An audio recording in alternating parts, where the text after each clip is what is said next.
Olhou para mim sorrindo e perguntou em voz baixa, mudando o tom de voz. E que acha de Maria? Diga-me. Maria? Que Maria? A moça com quem você dançou. Uma garota muito bonita, admirável. Achei que você estava gostando um pouco dela. Você a conhece? Conheço, claro.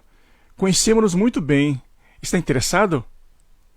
Achei-a muito simpática e fiquei satisfeito por ela mostrar-se compreensiva com meu modo de dançar. Só isso? Você devia cortejá-la, Harry.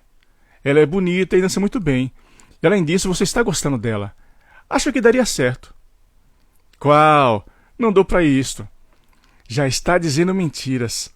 Sei que você tem uma amante em algum lugar do mundo, com quem se encontra de 6 em 6 meses para brigar. É muito elogiável que você queira permanecer fiel a essa mulher extraordinária. Mas permita-me, não leve esse gesto tão a sério. Acho que você leva o amor muito a sério. Pode fazê-lo. Pode amar desse modo ideal a tudo quanto queira. Isto é um assunto seu. Pouco se me dá. Só quero que você aprenda melhor os pequenos e pretensiosos jogos e artes da vida, pois nesse terreno sou sua mestra e serei melhor professora do que a sua amada ideal. Na verdade, lobo da estepe, você está precisando de voltar a dormir com uma mulher bonita. Hermínia! Grita atormentado. Olhe para mim! Eu sou velho! Você é jovem ainda. E assim como aprendeu a dançar, embora um tanto tarde, também poderá aprender a amar.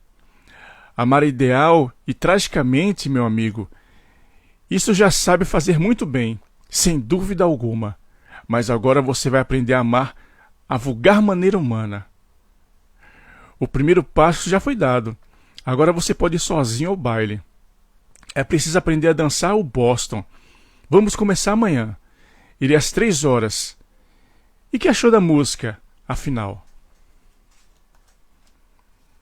Excelente. Está vendo? Isto foi também um progresso. Até então você não podia suportar a música de dança e o jazz. Achava um pouco séria e sem profundidade.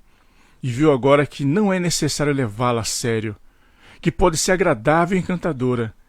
É bem verdade que sem Pablo a orquestra não valeria nada. Ele é quem a domina. É quem ordena. Assim como o gramofone viciava a atmosfera de espiritualidade ascética do meu estúdio, e também os ritmos americanos, estranhos e perturbadores, destrutivos, penetravam em meu cultivado mundo musical, assim irrompiam por todas as partes coisas novas, temidas, libertadoras, em minha vida até agora tão rígida e tão severamente delimitada. O Tratado do Lobo da Estepe, e Hermínio tinha razão em sua teoria das 1000 almas. A miúde surgiu em mim, junto a todas as antigas, algumas novas almas, com suas pretensões, alvoroçadas, e agora via claramente, como um quadro posto diante de mim, o processo de minha personalidade até então. As poucas habilidades e matérias em que eu casualmente era forte haviam ocupado toda a minha atenção, e eu pintara de mim a imagem de uma pessoa que não passava de um estudioso e refinado especialista em poesia, música e filosofia. E como tal, tinha vivido, deixado o resto de mim mesmo ser um caos de potencialidades, instintos e impulsos que me pareciam um transtorno, e por isso eu os encobrira com o nome de Lobo da Estepe. Todavia, essa reversão de minha quimera, essa libertação de minha personalidade não constituía, de modo algum, uma aventura agradável e divertida, mas, ao contrário, era frequentemente amarga e dolorosa e, não raro, quase insuportável. O gramofone soava às vezes diabólico em meio àquele ambiente onde tudo estava sintonizado com um tom inteiramente diverso. E muitas vezes, quando dançava os meus one-steps em algum restaurante da moda entre as pessoas elegantes e alegres libertinos, sentia-me como uma espécie de traidor para com tudo aquilo que na vida me fora respeitável e sagrado. Se Hermínia me tivesse deixado sozinho durante uma semana, teria fugido imediatamente daquele intenso, penoso e ridículo de converter-me em homem mundano. Mas Hermínia estava sempre ao meu lado. Ainda que não a visse todos os dias, continuamente me estava observando, me acompanhava, me vigiava, me advertia. Chegava mesmo a ler sorridentemente em meu rosto todos os meus pensamentos de insubordinação e fuga. Com a destruição do que havia chamado antes minha personalidade, comecei a compreender por que, apesar de todo o desespero, eu temera tão terrivelmente a morte. E comecei a notar que também esse temor atroz e ignominioso pela morte era um resquício de minha antiga existência, burguesa e enganadora.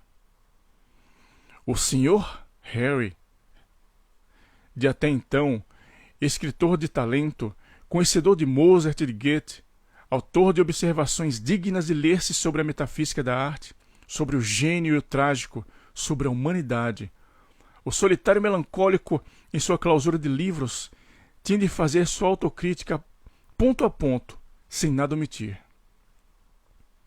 Esse doutor interessante Sr. Heller havia, de fato, pregado a razão e a humanidade e protestado contra a crueldade da guerra, mas durante a guerra não se deixou levar junto a um paredão para ser fuzilado, como seria a verdadeira consequência de seu pensamento.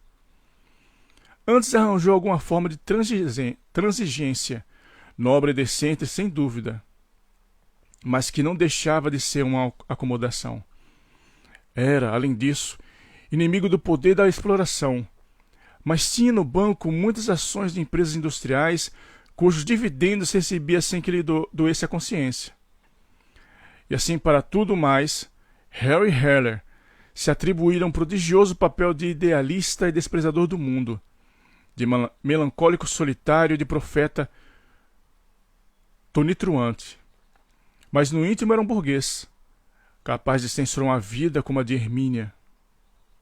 Lamentava-se das noites perdidas no restaurante e do dinheiro que neles gastara. Tinha remorso e suspirava não exatamente por sua emancipação e aperfeiçoamento, mas ao contrário, para voltar aos velhos tempos em que seus problemas espirituais ainda lhe causavam prazer e lhe traziam fama. Agia exatamente como os leitores de jornais, tão desprezados e insultados por ele, que se lembrava dos tempos ideais de antes da guerra, pois isto era mais cômodo do que aprender a lição das coisas já sofridas. Com os demônios, que tipo asqueroso esse Heller! No entanto, me agarrava a ele ou a sua larva, já em transformação. Agarrava-me ao namoro com o espiritual, ao seu temor burguês pelo desordenado e o casual, a que também pertencia a morte. E o comparava com o novo Harry, o tímido e cômico diletante das salas de dança, sarcástico e cheio de inveja daquela imagem do Harry de outros tempos, daquele Harry de ideais mentirosos, no qual havia descoberto, no entanto, aquelas fatais características que tanto lhe haviam desagradado ver no retrato de Goethe em casa do professor.